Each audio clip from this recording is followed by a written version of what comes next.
views and opinions expressed in this program are those of the participants and do not necessarily reflect the views of Bronxnet or the program underwriters. Welcome to today's verdict. I'm your host and trial attorney, David Lesch. We have a big show today. First, talking about a settlement for the home health aides who unfortunately have been taken advantage of by their employers.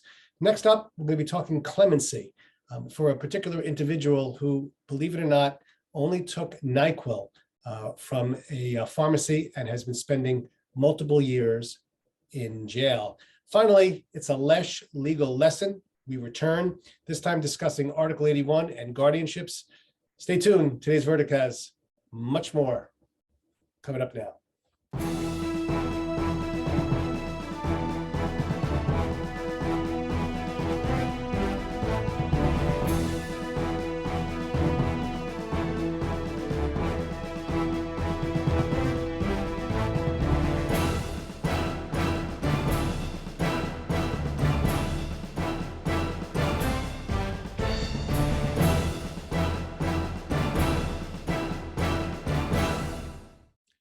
Okay, welcome back to today's verdict. I'm your host and trial attorney, David Lesch. We have coming back to the show today, Peter Hatch, the commissioner at the Department of Consumer and Worker Protection. And I'm happy to say, I think, a friend to the show. Peter, how are you doing today? Well, thanks. Thanks for having me back on the show.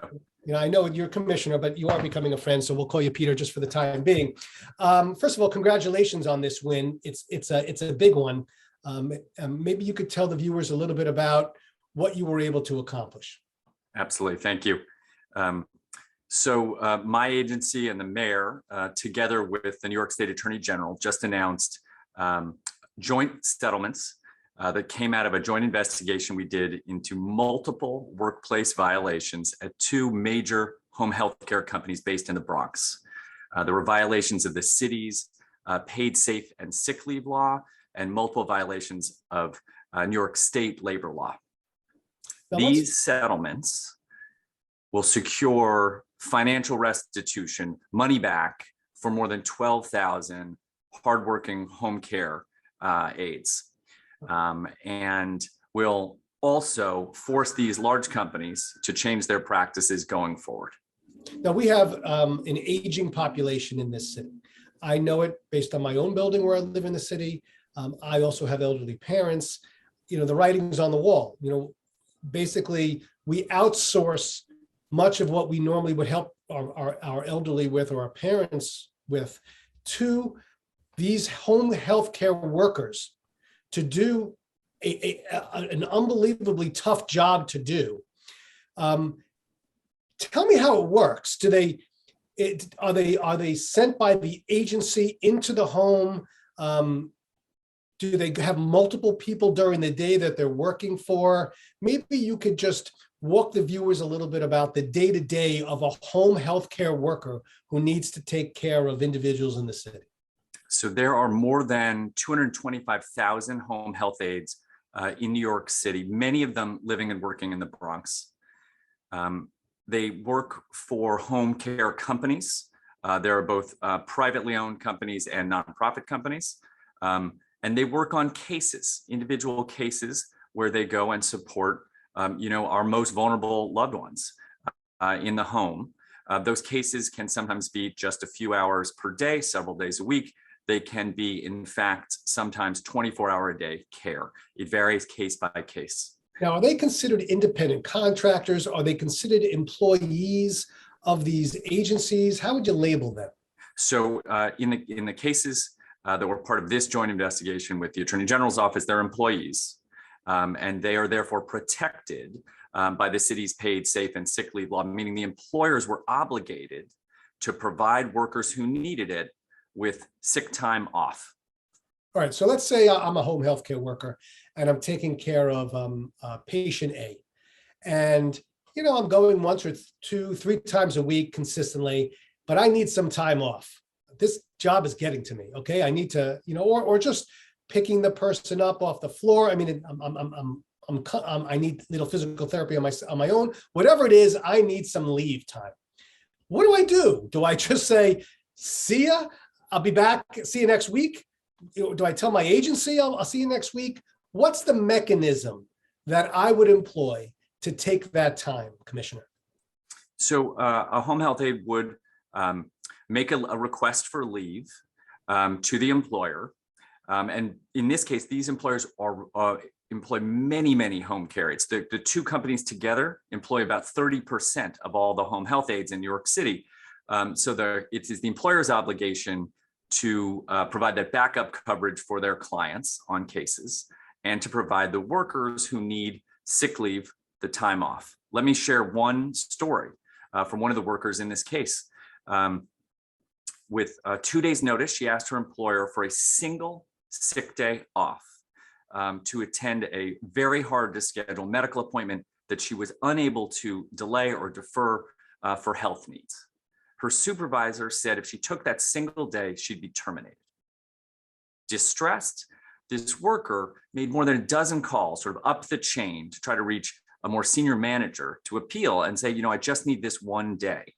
When she reached a manager, that manager said, if you take that single day, you'll be put on the inactive list. You won't get your current cases or any more cases.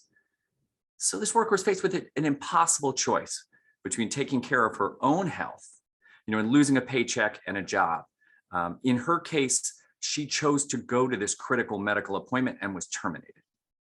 So it is on behalf of workers who got their rights to sick time denied or were punished for exercising those rights that we brought these cases and settled for nearly $19 million in financial restitution for these 12,000 workers. Is there, not to play devil's advocate, because certainly you have a right to take leave, but how much time do you have to give? I mean, what if the home health care worker got up in the morning and said, I need today off, and there's no coverage for the elderly person who can't get out of the bed, who can't get into the shower? If I was the employer at the agency, I'd be pretty angry as well. How am I going to replace this person? Do you understand my concern there? Absolutely. And I would try to separate out 2 points. Of course, both under the law and in individual, employers' policies, there can be requirements for how much advance notice an employee would need to provide so that employers can, backfill and assure coverage to their clients. But, when we're dealing with vulnerable, potentially elderly clients, particularly during the pandemic, we would not want sick workers showing up to work. That's not good for the workers. It's not good for the clients. It's not good for any of us. So that made these violations of the workers' rights all the more egregious. Let's talk overtime, because it looks like some of the home healthcare workers weren't being paid for staying longer hours than they should have, or even the transportation back from one patient to the other. It's not like they're necessarily in the apartment next door. I mean, they could end up going halfway across the city. It could take an hour and a half in traffic. And as you know, the traffic in the city is pretty bad. So let's say it takes an hour and a half. Well, shouldn't you get paid for that time? So our investigation began when we began receiving complaints at our agency against these two companies, Intergen Health and Amazing Home Care Services, both in the Bronx. As we dug into those complaints and began talking to additional workers to get information about those employers' practices, not only did we uncover violations of the city laws that it's our obligation to pursue, but we uncovered violations of state labor laws, wage and hour laws that you're referencing. Yes. That is when we made the referral to the state attorney general and began collaborating on what became a joint investigation into these two employers that resulted in the settlements that we announced. And for us, the largest settlement on paid sick leave to date. By the way, wage and hour litigation is a hot area in my field, civil litigation. And I know that there was one particular, looks like there were some private attorneys who were actually on one of these particular lawsuits representing, I assume, a class of home health care workers who were not getting the monies they were supposed to get. Do you, or does your agency have any oversight over that? Do you work together at all with these private attorneys who were able to You're both on the same team when you think about it. So ordinarily, most of our investigations would not involve such partnership because this was a joint investigation with the state, with the AG's office. There was an added level of complexity because of all the state labor issues you're citing, and there is a component before the court that involves a private action as well. And lastly, Commissioner, this was a great job. Are you getting kudos for this? I mean, it's a joint effort with the Attorney General and the mayor's office, but it looks like you really spearheaded a lot of this. Are you getting the recognition that you should be getting for this? Because this is really this is a big deal for a lot of people in this city. These home healthcare workers needed this. For us, the most important thing was to put this industry that has a history of workplace violations, particularly on the private home care company side, on notice, that we'll hold them accountable for violating their employees' rights, denying those rights, or punishing or disciplining employees. You mentioned at the beginning of our conversation, David, right? These are essential workers. They provide critical support for our most vulnerable family members and loved ones. And often they work in conditions where there are, unfair labor practices. And, what we want this major announcement to send is a message across the industry. We're watching. We'll hold you accountable if you violate your workers' rights. We're going to leave it there. Great stuff. Commissioner, thanks again. Great job. And please, you're welcome back on the show anytime. Thank you. All right. Stay with us. Today's verdict has so much more right after this.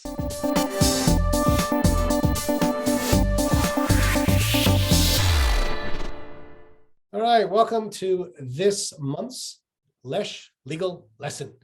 You, the viewers, most of you are living in New York. So let's talk about the way it works in New York. If there's a guardianship proceeding that you need to bring because you think somebody is incapacitated, they can't take care of their person or their property or their property. In New York City, New York State, that's governed by the Mental Hygiene Law, Article 81 of the Mental Hygiene Law. And basically what you do is you bring what's called a petition for the appointment of a guardian over the person and or property of whoever you think is incapacitated.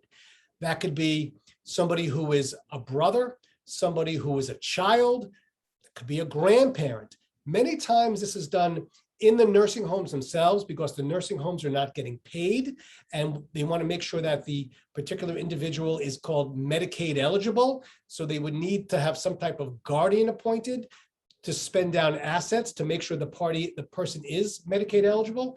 But the point is, once this particular guardianship proceeding is brought, they will have many different levels that you will be concerned with. And the first one is you as an interested party should certainly be served with the papers so that you know to contact whoever is going to be evaluating the matter before the judge makes a decision as to whether there is a guardian. Every proceeding has what's called a court evaluator. And this particular individual is responsible for investigating the contents in the petition. That'll be calling the interested parties, interviewing the person who's allegedly incapacitated, obtaining financial information to find out what type of assets the particular person has, calling everyone, from the community to the nursing home. And then the court evaluator will issue a report. It's called a final report. And that report will go to the judge who's in charge of the hearing. And at the hearing, many witnesses will be called. And you're going to want to know about it because you're going to want to be at that hearing, whether it's virtual or in person, because you may want to give testimony as to whether you think a guardian is needed, who should be guardian, and maybe discuss with the judge some limitations. So it's very, very important that you understand once this proceeding is commenced that you have a right as an interested party to be involved. At the hearing, could take an hour or maybe more, testimony will be adduced. And sometime towards the end of the hearing, the judge will issue a decision as to whether a guardian is needed and who should be the guardian and whether the guardian should be over the person, that would be over the daily activities, medication, or property, which would be over the financial issues with respect to the person, or both. Once that order is issued, then that person is going to be reporting to what's called a court examiner. And for years after that, their reports, the guardian's reports were reviewed to make sure that everything is supposed to be done, is being done within the rules and regulations of the order and the judge's wishes. So basically, with respect to the Article 81 proceeding, find out if somebody needs a guardian appointed, make sure you get them to the right attorney so they can be able to start the petition, and stay interested so you can find out exactly what is going on. That's it for today's Lesch Legal Lesson.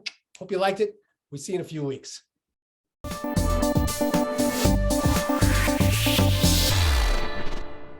All right, welcome back to today's verdict. I'm your host and trial attorney, David Lesch. We are continuing our series in terms of protecting the rights of prisoners. Today, we're talking clemency, and we're going to be speaking with attorney Jeffrey Berman. Jeffrey, thanks for being here today. Thanks for having me. So, Jeff, you're with the Legal Aid Society. We love having them on. They do great work. I can't think of an organization actually who does better work in terms of the law selflessly. Tell us a little bit about this particular gentleman that is seeking clemency, and how did your organization get involved? So my client is Reginald Randolph. He's 58 years old. He was arrested in 2018 for stealing boxes of NyQuil from 2 Duane Reade stores. He has a lengthy criminal record, which is mostly misdemeanors, shoplifting, low-level drug possession charges. And after he was arrested, the Manhattan District Attorney's Office made the decision to upcharge his allegations to felonies. So instead of charging him with petit larceny, which is a misdemeanor, which most other district attorney's offices in New York City would do, the Manhattan District Attorney's Office decided to upcharge him to burglary in the 3rd degree, which is a combination of shoplifting while there's a no trespass order in place, meaning he had been at the Duane Reade in the past and told not to come back. So it was almost as if, he had done this before. So we're really going to come down on him and push it up one particular notch in terms of the penalty. But you would think it is a petty offense, even if he had done it before. I mean, NyQuil is not, what is it, $5-6? I'm not saying you should be stealing anything from a Duane Reade, but it would be considered a petty offense. Has this happened in the past with different prosecutors' offices? I also just want to point out, and I think it's very important to say that Mr. Randolph and many other people like Mr. Randolph faced the consequences of the past for his past arrests, for his past convictions. He was incarcerated in the past for other charges that he'd been arrested for. So basically what happened was the Manhattan District Attorney's Office said, even though there's been a punitive response in the past, you've been punished in the past for your past misdeeds, we're going to upcharge this to a felony. This is a very common practice in the Manhattan District Attorney's Office to upcharge shoplifting charges to burglary in the 3rd degree. And I should point out that incoming Manhattan District Attorney Alvin Bragg has pledged not to continue this practice. So if Alvin Bragg was the head of the office, he would not have been charged with felonies. All right, so let's talk about Mr. Randolph, because apparently he's not doing particularly well health-wise. Does that make a difference in terms of getting clemency? I mean, you would think that we've become a little bit more sympathetic to the prison population. Certainly, we've had guests on this show from state senators to council members, really promoting bills that are trying to make it easier to get parole on the first try. Do you find that there's more of a sympathetic ear for these types of situations now? I mean, I will say that there are many other Reginald Randolphs out there who are wasting away in jail, being punished, being tortured by the carceral system, and are caged like subhuman, like not even like a human being. So Reginald Randolph is has some very significant medical conditions. He is fully blind in one eye. He's partially blind with cataract and glaucoma in his other eyes. He has pulmonary disease. He has diabetes. He has asthma. He's 58 years old at the highest risk of COVID complications should he contract COVID. He literally cannot move about without holding his hands out in front of him or up against the wall to make sure he doesn't bump into something. He is recommended for vision-saving surgery, and he has been incarcerated for this conviction for almost 900 days. So prior to his being sentenced, in this case, by the court in Manhattan, we did bring a motion to dismiss in the interest of justice. That motion was denied. The prosecution opposed the motion. The judge responded that the sentence is appropriate for retribution and deterrence and to protect public safety. That was in her decision. And Mr. Randolph was sentenced to 2 to 4 years of state prison. That's really hard to believe. I understand he does have a record, but it's given him the name. And did the court understand his infirmities at the time? The court had significant documentation from medical doctors and nurses and experts who spoke to his very severe and vulnerable medical conditions, his eyesight. He also is somebody who lives with mental illness. He lives with schizoaffective disorder, which is another major matter that needs to be considered in terms of how he is able to emotionally respond to being caged in a jail setting for this long. And the other thing that's very, very important to point out is that we presented to the court and we presented to the district attorney's office prior to the time of sentence, a robust community housing and treatment plan for Mr. Randolph. And even though these services and this housing is in place, that was opposed by the judge. I will say that now the Manhattan District Attorney's Office is not opposing clemency for Mr. Randolph. We did bring our petition to the governor in September. There's been total silence by the governor's office to date. Why has there been radio silence? It's a process that they say is confidential. They will not speak to pending clemency applications. They commented that they will consider fairness and justice and public safety in reviewing all clemency matters. I think that I know that Mr. Randolph, if you apply those factors, is a perfect candidate for clemency, fairness and justice. He has been incarcerated for almost 900 days for stealing NyQuil. He is not a public safety threat by any means. Nobody was hurt when he shoplifted NyQuil. He didn't threaten anybody. He didn't have a weapon. And he is somebody who is extremely medically vulnerable, who can barely move because of his blindness. And he also has a medical condition with his leg, which makes it very difficult for him to move. When he was brought into the New York State prison, his crutches were removed. His crutches were taken from him. So he really has a hard time moving about. Well, when individuals such as Mr. Randolph commit these petty offenses and they come out and they repeat, I just wonder what we can do to stop the cycle. Are they not getting the mental health that they need when they're on the outside? Where could the support come that prevents this from continually to happen over and over again? Well, there is, I will say this, that various systems in Mr. Randolph's life have failed him. Education, housing, healthcare. He has endured significant trauma and abuse during his life.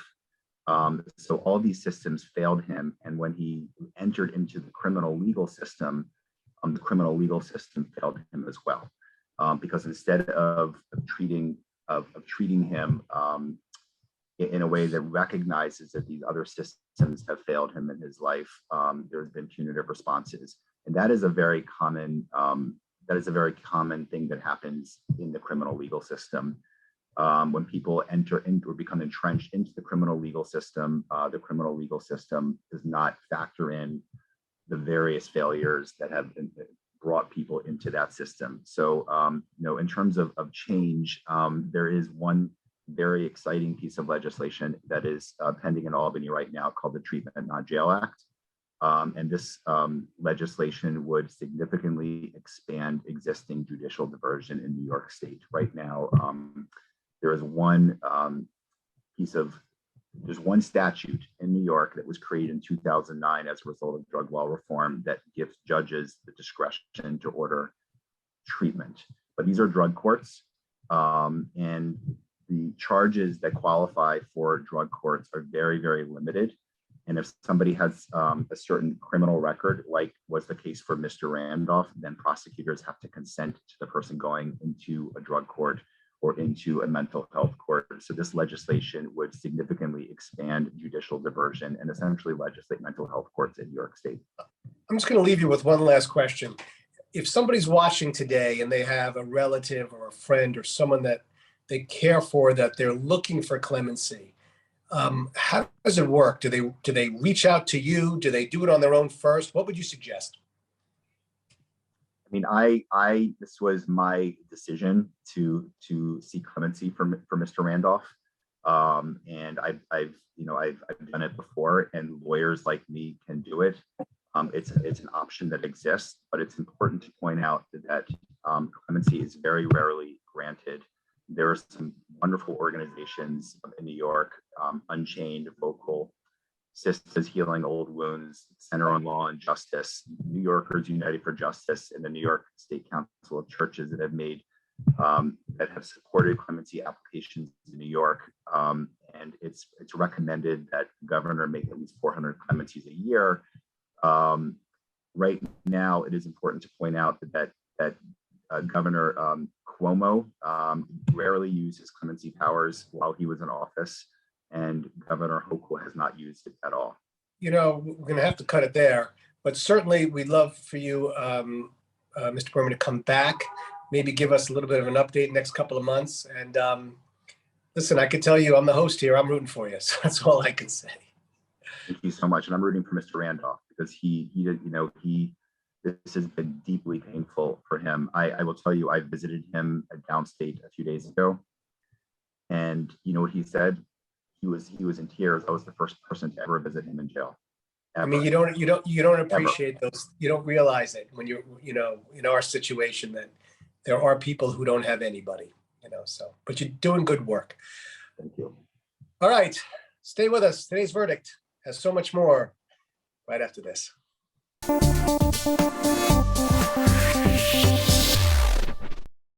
Well, that's all we have for today. I'd like to thank our guests for joining us, and of course you, the viewers, for watching. If you have a topic or an issue you'd like to see on a future edition of Today's Verdict, feel free to email me at davidlesch@bronxnet.org. Until the next time, know your issues, reach a verdict. We'll see you in 2 weeks.